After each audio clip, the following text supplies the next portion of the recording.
2,500 years ago, nestled in a fertile valley along the border between India and Nepal, a child was born who was to become the Buddha.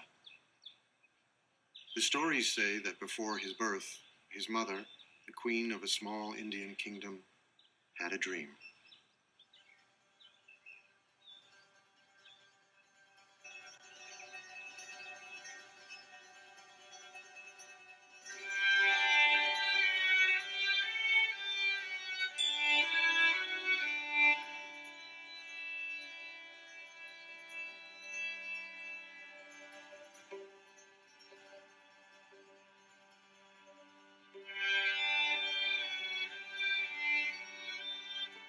A beautiful white elephant offered the queen a lotus flower and then entered the side of her body.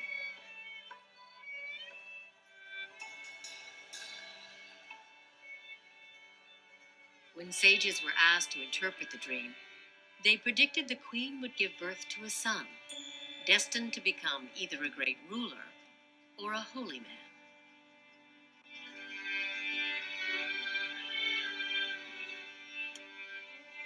One day, they said, he would either conquer the world or become an enlightened being, the Buddha. People like stories. It is one of the ways we learn. The story of the Buddha's life is an archetypal journey, but it is a means to an end. It is not an end.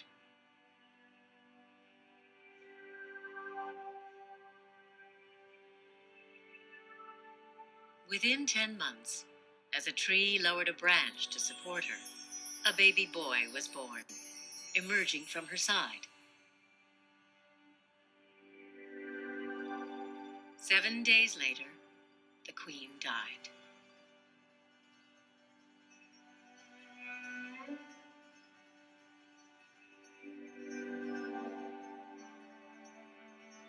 The world is filled with pain and sorrow, the Buddha would one day teach. But I have found a serenity, he told his followers, that you can find too.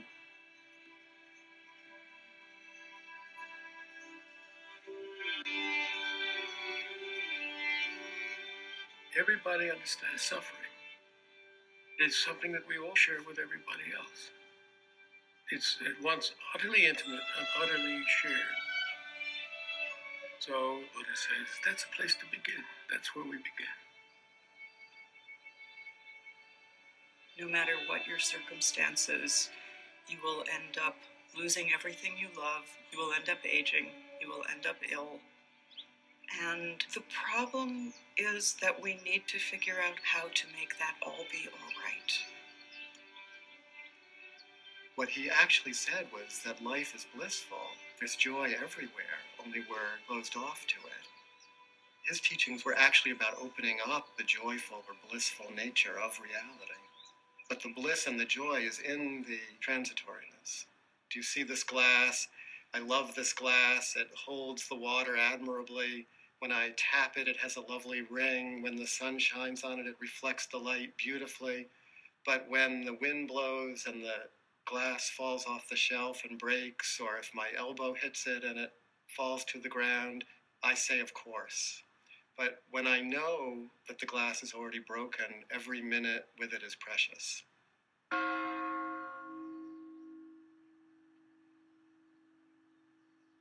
Everybody, every human being wants happiness. And Buddha, he acts like a teacher. You are your own master. Future, everything depends on your own shoulder. Buddha's responsibility is just to show the path. That's all.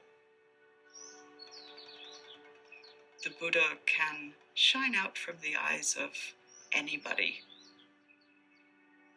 Inside the buffeting of an ordinary human life, at any moment what the Buddha found, we can find.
In southern Nepal, at the foot of the Himalayas, is one of the world's holiest places, Lumbini, where, according to the sacred tales, the Buddha was born.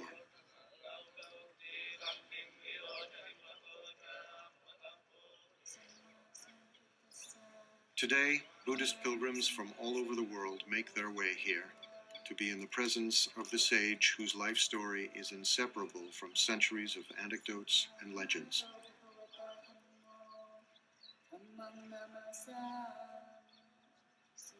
There are countless stories of the Buddha. Each tradition, each culture, each time period has their own stories.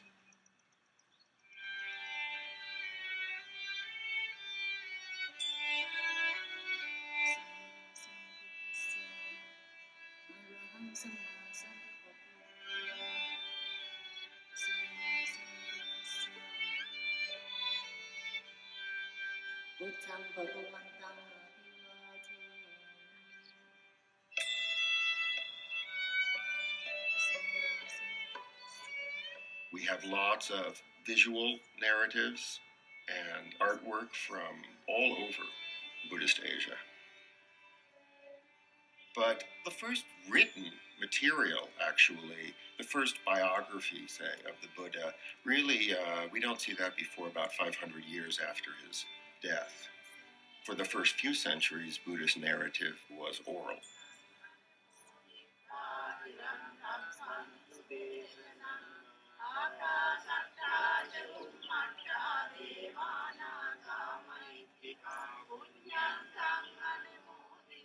Historically, it is based on something certainly that happened. There must have been someone who corresponded with Gautama Buddha, but we don't know. We don't know how much of it is pure fairy tale and how much of it is historic fact. But it doesn't matter. It touches something that we all basically know. The relevance of it is in the message of the story, the promise of the story. Like any good story, it has a lot to teach. So the story of his life, then, is a beautiful way of telling the teaching. He who sees me sees the teaching, the Buddha said. And he who sees the teaching sees me.